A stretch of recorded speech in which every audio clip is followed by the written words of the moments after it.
মুখের আগে হাত তুলতে কয়েকজন, এর মধ্যে মুসা আলাইহিস সালাম আছে না নাই? মালাকুল মাউত মানুষের আকৃতিতে অনুমতি না নিয়ে ঘরের ভেতরে ঢুকে গেল।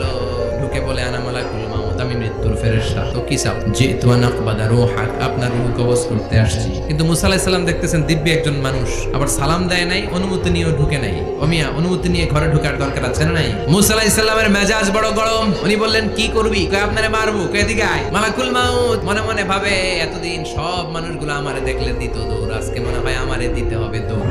এক পা আগায় দুই পা পেছায় সাহস করে সামনে গেলেন। আবার মুসা আলাইহিস সালাম দিলেন এরকম থাপ্পড়। ফাসাক্কাহু ফাফাকু আইনা, বুখারীর বর্ণনা, এক থাপ্পড়ে চোখ নাই, এক দৌড়ে আল্লাহর কাছে। আল্লাহ বললেন, রাখো। এটা মুসা আলাইহিস সালাম, তার মেজাজ বড্ড গরম, আমাকে কথা বলতে হবে। আল্লাহ বললেন, মুসা, বুখারীর বর্ণনা, গরুর পিঠের উপর হাত রেখে দাও। তোমার হাতের নিচে গরুর যত পশম, প্রত্যেক পশমের বিনিময়ে এক এক বছর করে হায়াত বাড়িয়ে দিলাম। মুসা আলাইহিস সালাম অনেক চালাক নবী। উনি বললেন, আল্লাহ, আমার হাতের নিচে যদি গরুর 2000 পশম থাকে, তার মানে 2000 বছর হায়াত বাড়িয়ে দিলেন, কিন্তু এক্সট্রা হায়াত যখন শেষ হয়ে যাবে এরপরে কি হবে? আগে ওইটা বলেন। আল্লাহ বললেন, সুমাল মাউত, তারপরে তো মুসা মরতেই হবে, আসতেই হবে। সাইয়েদনা মুসা আলাইহিস সালাম বললেন, ফাল আনা, তাহলে আর দেরির দরকার নাই, এখনই আমি আপনার কাছে চলে যেতে চাই। মালাকুল মাউত মুসা আলাইহিস সালামের রূহ নিয়ে উড়াল দিলেন। সুবহানাল্লাহ। বুঝতে পারছে?